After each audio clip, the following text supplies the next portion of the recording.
And welcome back, everybody. My name is Eltimar, and we are going to be continuing our Let's Play of Pillars of Eternity, the Triple Crown run.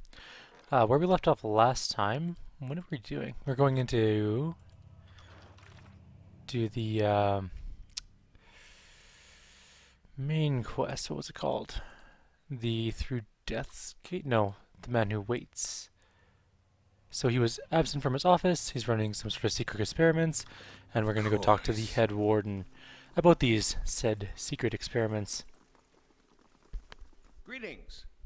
Have you learned anything of interest? I found records that Azo may be running some questionable experiments. Experiments? Kidman Azo is in charge of the patient welfare now. He's not authorized to run any more experiments. I am disappointed in Kidman. I'd hoped he'd be the one to guide your inquiry. He'll be in his office or in the patient wards. I'm granting you immediate access so you can find him. No doubt you'll wish to speak with him further on this matter, and I, for one, am curious to know what he might have to say. Tread carefully in the wards. There are a few dangerous cases. I would also ask that you do your best not to agitate the patients. They have enough troubles as it is. Alright, downstairs we go. Or back downstairs we go, I should say. It is time to get to the bottom of things here, which I am pretty excited about. Let's go see.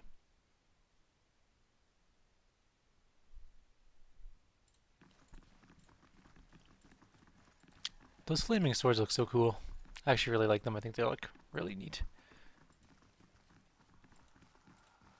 Alright, so the head warden says you can go in, but be careful in there. There are flesh constructs. Let's talk to Frail. A curved spine twists this woman's posture forward, her greasy hair draped over her large eyes like vines. She smiles at you. You must be visiting someone. Then, noting your appearance, she adds, a friendly visit, I hope. Do you know where I might find this Animancer Azo? Oh, I like him very much. Many Animancers could care less about their patients, look at us like vermin for their experiments, but Master Azo treats us like humans, even the very sick. You can tell he does this to help people. He's helped me understand a great deal about myself, and I know he's done the same for others. It's too bad what they did to him. He hides it well, but I know he's still affected by it. Have any of the patients here been acting unusually? Well, there's Betixa, who relives a murder she committed more than 5 lifetimes ago. Idleman, who they say only has half a soul, and who was found collecting the faces of others because he believed his own to be a false one. Graham, he speaks in a language no one understands and wails at night sometimes. Different from their normal behavior, I mean. Well, yes, I suppose, but nothing they didn't volunteer for. Master Azo let us know that a couple of patients in the North Ward had volunteered for a new therapy and would be escorted to his laboratory to receive treatment. The North Ward has their most troubled cases. I'm glad some of them have chosen to get help. It seems to me like it's gotten quieter over there since it started. It's Graham I see them taking in the most. He struggles, but he is always a bit of a wild one. Would I be able to visit the North Ward? They like to keep them separate. I don't know that I've ever seen the guards allow a visitor. Just ask Master Azo. You might ask him. He's very sympathetic. And why are you in here? Behind her hair, her cheeks flush. I don't want to say you'll think less of me. I'm listening. These last few years haven't been kind to me. They haven't been kind to anybody, really, so I try not to think about it as personal. I lost my husband and both boys in the Saints' War. My daughter, the legacy took her before she was ever mine. I made do. What else can you do? I moved into a tiny place in Audra's gift, got by mending clothes and on the kindness of strangers when I had to. But I was surviving and the gods were watching over me. I could live with that. Then one day this noble woman comes in, wants this fancy gown fixed. Gorgeous thing, this shade of blue I've never seen before. Only I had. I looked at it, and I remembered, or it reminded me of something. I had what they call an awakening. I remembered being a noble woman myself in another life. People doting over me, men doting over me, me. The best food, the most beautiful home, all the things you'd never dare to dream of, they were mine. It was poison, knowing that all these things that I'd never have in this life. It did something to me. My food started to taste rotten. The walls of my little room seemed to close in around me. I stopped being able to sleep in my own bed. So I came here. It was that or break into an estate and start ordering servants around. It seems like such a silly thing to worry about. You don't have to tell me, but I can't get past it, and I start to wonder, did the gods choose this life for me? And if so, what terrible thing must I have done to deserve it?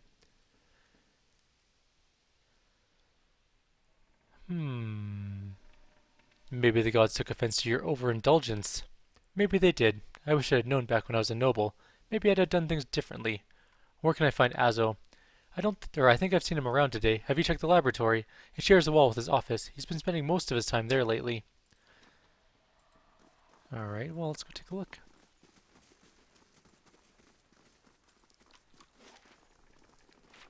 Let's go find ourselves an Azo, whatever his name is. There's a sanitarium guard.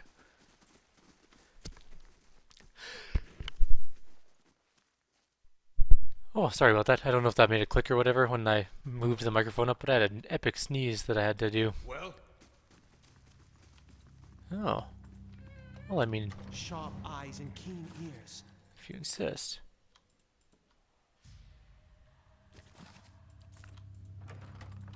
Well, he's definitely not in here, so let's go this way.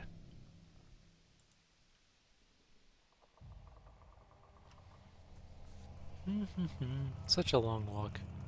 That's the way we came in. That is an office. It's not the right office, so let's just move along. Patients on their own, just the normal patients, aren't worth talking to, so we're not even going to bother. There's a whole lot of flesh constructs in here. Ah, patient number 700,000. There's a lot of patients in here.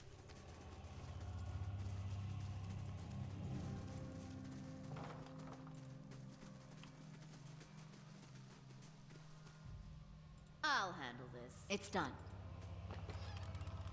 I'm going to take your Raven Wing mace. It's actually pretty nice. Is it better than what we're using? No, because ours gives us +1 engagement. Cademan Azo. I'll handle this. It's done. You don't really care if people steal your stuff, do you? Which I'm okay with. A round-faced, balding man turns to face you. His upper lip is pulled upward slightly by his pointed nose, exposing his upper teeth when he scowls. What is the meaning of this? Eltimar told me you're not supposed to be doing any more experiments. Yes, well, Eltimar hasn't done much good for anybody since he had his soul moved into an inanimate object, so I fail to see why I should let that sway me. If animancers all followed the commands of their leaders, where would we be? We'd be as backward and willfully ignorant as Raid Ceres. We would know nothing about our life, or death, or even ourselves. We would be lost in the dark with no clue as to why. You're right about that much. There are certain questions that have to be asked. Like so many who stand idly by while a nation slowly collapses into the dust. Apathy and ignorance are the true curse that dooms the Deerwood. Who will solve Widewen's legacy? Some church? Some warrior? It will be an animancer, or it will be no one at all. I heard you were demoted. How did that happen?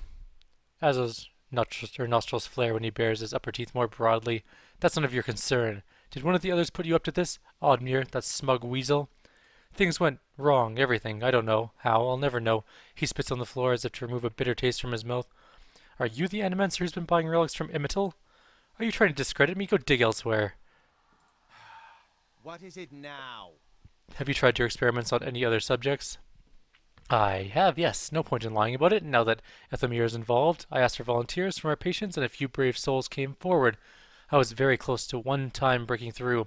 They understood that. They understood their sacrifices would mean something. Let me go into the North Ward. Out of the question. Those patients are in isolation for a reason.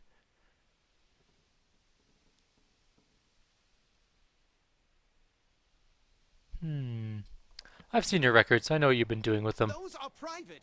You have no right. He balls up a fist and digs his teeth into his index finger, a growl simmering beneath his breath, and a deep scowl compressing his face. Fine. Speak to them for all the good it'll do you. I'm sure the discussions will be fascinating. He pulls a heavy key from one of his pockets and slams it down on the floor before handing it to you. Oh, nearly slams it down on the floor. Dude has a weird persona. He needs to calm down just a little bit. Take a deep breath in.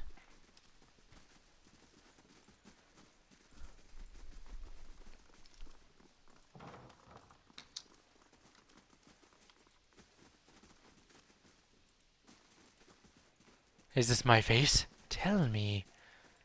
Dude, you are creepy. Can't see anybody in there. Nobody's home there. Nobody's home there.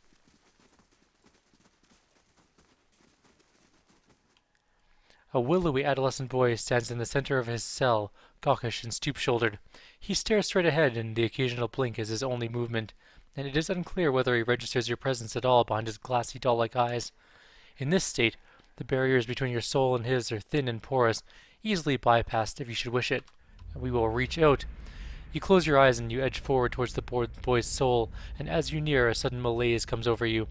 You are cold and warm all at once, sweating and shivering and straining for breath, as you did on the caravan journey. The soul you approach is the wrong one, a parasitic plant that strangles its host.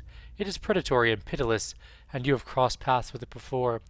Too late does it occur to you to retract, already you feel yourself plunging into some interminable abyss of thought and memory.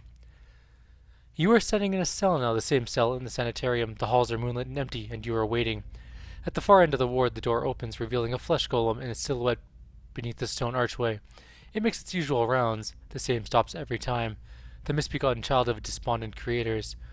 When the construct is close, you coil yourself up and spring forward, passing out of the boy's body, as though it were a membrane. You can sense his body behind you collapsing to the floor, a puppet whose strings are cut. You are rushing towards the golem now, bodiless as a gust of wind. Quickly, you think to yourself, quickly, and you feel the strength hemorrhaging from your soul as you dart towards the makeshift abomination. You pass into the golem's shell and overtake the soul implanted within it, encircling it, suppressing it, and contained in this new vessel, you are strong again. You step forward, or step heavy-footed down the corridors, unheeded by the other constructs, and scrutinized only by the wary, untrustworthy eyes of the mad, coming at last to an office piled with books and scribbled papers of the perverse implements of animancy. You set your oversized hands on the large machine, a nest of globes and tubes and coils in the center of the room, and go to work, bending wires and unsettling alignments. Your surroundings are pulled past you, or perhaps you are pulled past them, and they dissolve in a blur.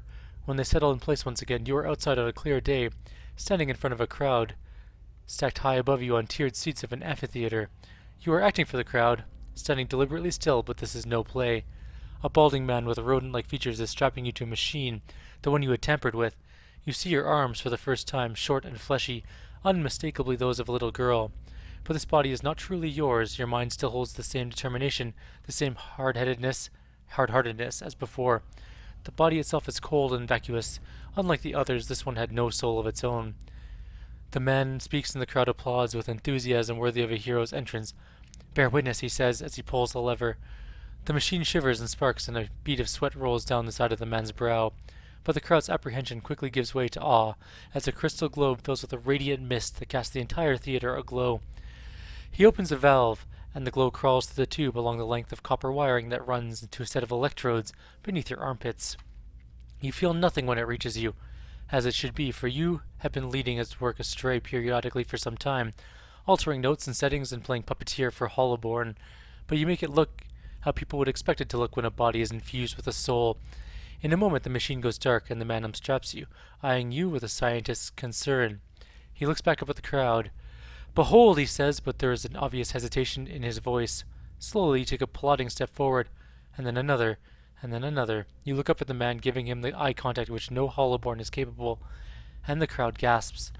The man looks relieved. "How do you feel?" he asks at full volume, meant for the crowd. And this is the moment. At the top of your lungs you let out a piercing shriek. The man comes towards you, his hands outstretched, but you run the other way back to the machine. With all your strength you drive your head into the crystal globe. It shatters, streaking your head with warm blood. You drive your head down onto the surface of the machine again and again, drawing panic screams from the crowd, and by the time the man reaches you, your body has already ceased proper function, and merely twitches on the cold ground. Satisfied, you depart the corpse in search of another unsuspecting host. Who could put their faith in animancy now? You are pulled again from your surroundings, transcending the boundaries of memories and lifetimes, deeper and deeper past betrayals and murders and lies upon lies that form the thick webbing of plots beyond mortal comprehension. You settle at last on a room you have seen before, expansive with a tall device encasing an Adra monolith at its center. The room is filled with people, and the people all look at the device. You are yanked suddenly back to reality, and the once catatonic boy is in the cell, is looking directly at you, appraising, calculating. There is no mistaking now that it is the soul of the man who caused your awakening that gazes out from beyond that borrowed husk. A watcher. Not just a watcher, someone who will break those frail little legs of yours if you don't do exactly what I tell you. Is that so? He makes no effort to hide his disinterest, but he continues to search your eyes. He makes a slight grunting noise, and his eyes soften for an instant, and it seems, for that moment, that he recognizes you. He opens his mouth to speak, then seems to think better of what he was about to say. His jaw tightens. I know your look. You hunger. Hunger for answers that elude you. It gnaws at— oops, shit. I didn't mean to hit the enter button. It gnaws at your soul. It usurps your reason for being. You are like everybody, and I will help let you go. He dodges backward with startling grace, putting himself out of reach. On his face there is no malice, only dispassion of a farmer putting down a sick animal. Then suddenly he slumps forward. Well, that's never a good sign.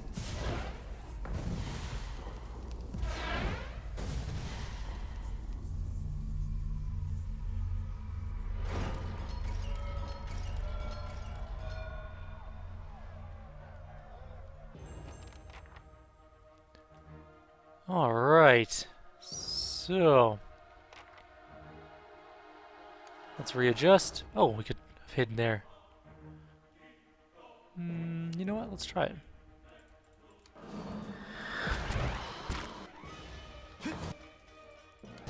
Alright, we got in. Nice. That was actually pretty easy. All things considered. I need you to shoot something. I don't really care what. Maybe this flesh construct. And you come forward. And you come forward.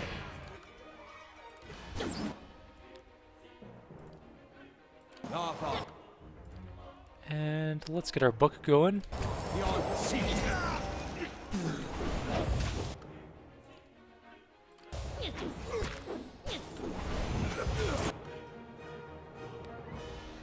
Alright, so we got some patients dying, we got some constructs also dying. We're gonna fireball the whole group a bunch of times. What the hell is that thing? Batixa's huge and made of minotaur.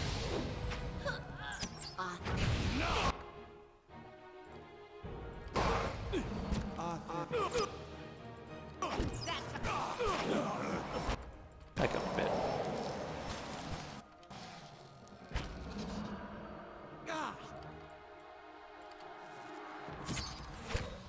Alright, this is going really well. I think we've easily won this fight. I'm glad we could get into this safe room. Who's my range people? You guys.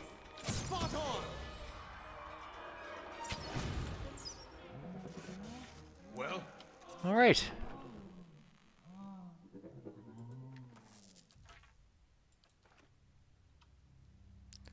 Let's check the bucket of poop. That's a lot of money for poop bucket. as you wish. Apparently poop buckets are quite wealthy. Anybody else have a poop bucket that is full of gold? It's not looking that way. Oh. I understand. Just say the word. Spot on. You should have run. And we'll basically just let this fight play out. They're not too hard to kill. Spot. Although the fact that he can infect all of the flesh golems is a little bit unnerving. Ow. Fight it.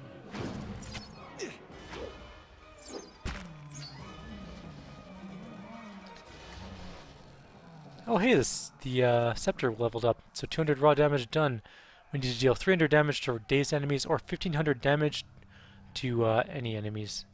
It became accurate 4, so another bit of damage, and 10% chance to cast Dominate on hit or crit. Pretty Nothing sweet. will slip past me. Any enemies out here? There's whites in here. Did they all turn into whites? Yes. That sucks for them. They just Just wanted say the to be word. people again. Let's go see if we can't What is it? help out our good friend, the Animancer. He may in fact be dead. Yes. Well, Just say the word. You know, I'm not seeing anybody in this hallway at all, which is a little bit weird. Yes. Yeah? No whites, no anything. Well? Alright.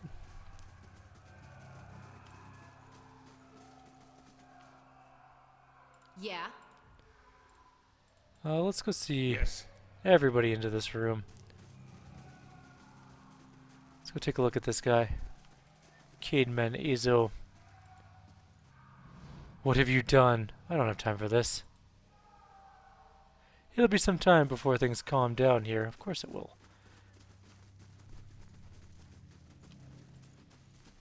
There are literally whites and flesh constructs everywhere. Just say the word. Let's pull this back here. Hueque silves mitum.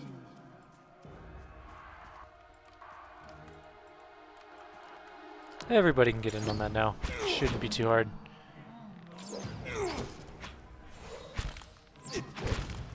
This fight is mine. See, he's paralyzed. That's from the bow. Oh, we're maxed out on our flesh construct killing. Alright, there's whites in this room. Let's be a little careful. I don't actually remember how powerful whites are. Yes? Yeah? Just say the word. Quick and quiet. Yes? Yeah? You better run! Apparently not that strong. We killed one in a single hit by accident. One crit and it went down like a champion. They're actually worth a little bit of experience too. I say a little bit because it's actually a really little bit.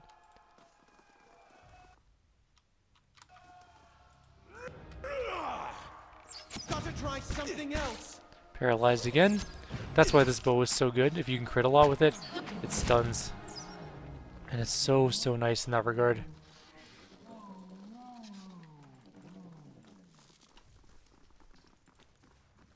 Alright, let's go back upstairs.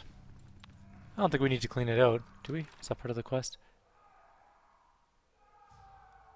Alright, so let's go tell Eltimar that his sanitarium went a little bit crazy, all thanks to a unknown soul jumper type guy.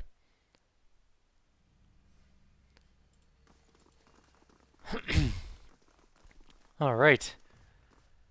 What in blazes happened down there? You were given permission to ask questions. I had things under control until I killed the... no. It's complicated. A patient of yours, Uzgrim, was working for the Leaden Key only without knowing it. You finish your explanation and Eltimar breaks the silence. I have read accounts of people in history who could do what you describe. The accounts are few and brief, and never reliable. Some go so far as to suggest that they are the same person. If truly such a person was here among us, plotting our ruin, would that I had my body again and I could be of some real use in our time of need. I fear what the future may hold for this place. I am grateful you were able to dispatch the threat before there was a loss of innocent life. We very nearly had another scandal on our hands. What of Azo? What part did his experiments play in the catastrophe? The Leaden Key would have... no. Azo was only trying to help the patients. The Leaden Key took advantage of him. That is the truth. I should have known better than to isolate him. Of course he would resort to deception. The wiser thing would have been to allow his experiments with close oversight. Of course. A mind like his must be allowed a chance to create. Do you want me to go talk to him? No, that's the end of the quest. Do we get experience for that?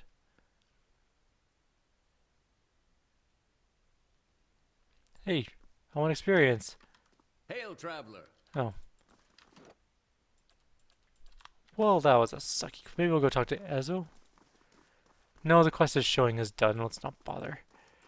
Let's not waste our time with such frivolous nonsense. Before venturing forth.